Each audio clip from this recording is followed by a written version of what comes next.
El precio de la patente, la venganza me hizo millonaria, pero casi me arruina mi propio padre. El director general me dio un contrato de consultoría por millones, y mi jefe, Marcos, fue despedido por negligencia. Pensé que había ganado. Pero el juego no termina con un cheque. A veces, ganar es solo el comienzo de una guerra mucho más sucia. Marcos no es solo un incompetente. Es un hombre resentido y peligroso. Poco después de mi triunfo, recibí un mensaje que me heló la sangre. Decía, tu victoria es temporal. Voy a demostrarle a la directiva que tu patente no es tuya. ¿Recuerdas mi creación? El sistema de acceso biométrico que me hizo ganar millones. Marcos usó sus conexiones para atacar el punto más débil de mi ascenso, la propiedad intelectual de ese sistema. Aunque yo lo había registrado, él presentó una queja formal argumentando que la idea y el desarrollo ocurrieron durante mis horas de trabajo, usando recursos de la empresa. Legalmente, era una zona gris muy peligrosa. Su demanda buscaba invalidar mi patente, lo que haría que mi contrato de consultoría no valiera absolutamente nada. La presión no tardó en llegar. La directiva me citó a una reunión de emergencia. El mensaje fue claro y brutal: si no resolvía el desafío legal de Marcos, mi millonario contrato sería anulado. De un día para otro, pasé de ser la consultora estrella a estar al borde de perderlo todo. Era mi palabra contra la ambición de Marcos y su red de contactos. Sabía que no podía enfrentarlo en un tribunal tradicional. Él conocía el sistema, tenía amigos en lugares clave y yo era la recién llegada con los bolsillos llenos. Necesitaba una estrategia diferente. No necesitaba ganar en la corte, necesitaba desmantelar su credibilidad antes de que el caso llegara a un juez. Necesitaba que la misma gente que ahora dudaba de mí, viera a Marcos por lo que realmente era, un fraude. Así que usé mi nuevo poder. Como consultora de crisis, tenía acceso a archivos y proyectos que antes me estaban vedados. Me sumergí en los últimos trabajos de Marcos antes de su despido, buscando cualquier error, cualquier cosa que hubiera pasado por alto en su afán de escalar. Y lo encontré. Encontré su eslabón débil. Era un contrato de servicio clave, un proyecto multimillonario que Marcos había manejado personalmente. Al revisarlo, encontré una serie de omisiones estratégicas, errores que yo misma le había advertido meses antes de su despido. Él, en su arrogancia, me había ignorado. Pero ahora, esos errores tenían consecuencias tangibles. Esas fallas le habían costado a la empresa una penalización de $500,000 en el último trimestre. $500,000 perdidos por su negligencia. Y lo peor de todo, él había manipulado los informes para encubrir su responsabilidad. Tenía la prueba que necesitaba. Podría haberlo confrontado, quizás en un café, para disfrutar de su cara de pánico. Pero eso era demasiado personal y demasiado arriesgado. Necesitaba que el golpe viniera de arriba, que fuera institucional.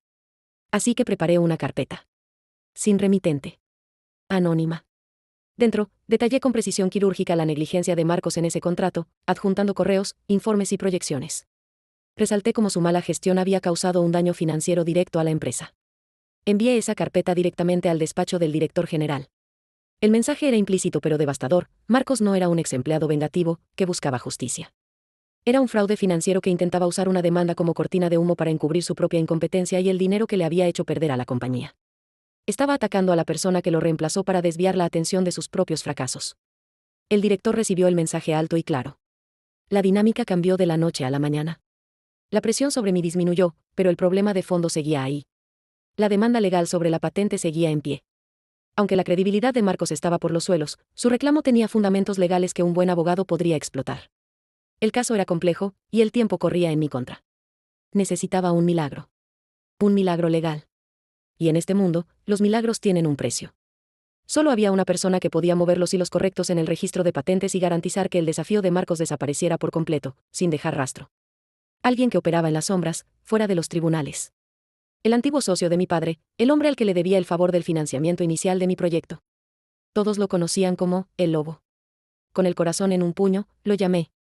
Le expliqué la situación, la demanda de Marcos, el riesgo para mi contrato y, lo más importante, el riesgo para su inversión. Le recordé que mi patente era el único activo real que garantizaba el pago de la deuda que yo tenía con él.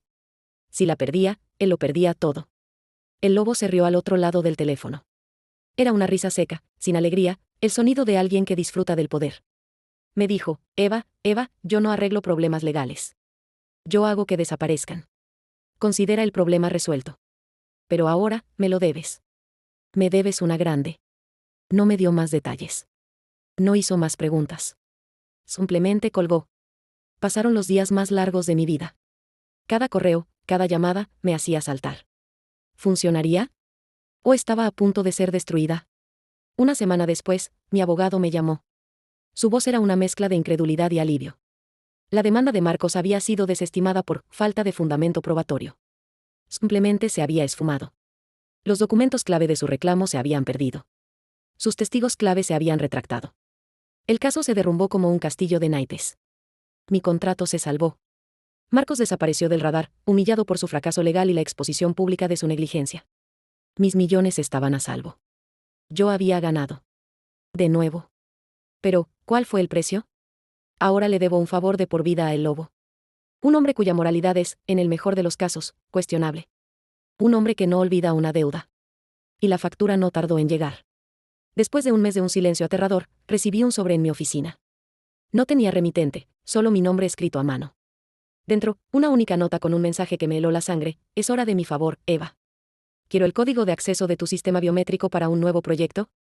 Me usó para salvar mi patente, y ahora quiere que se la entregue. Quiere la llave de mi reino. Suscríbete ahora para no perderte el capítulo 3, La trampa del lobo. Y déjame tu juicio en los comentarios: ¿qué harías en mi lugar? ¿Entregarías el código o te enfrentarías al lobo? Gracias por acompañarme hasta aquí. Nos vemos en la próxima historia.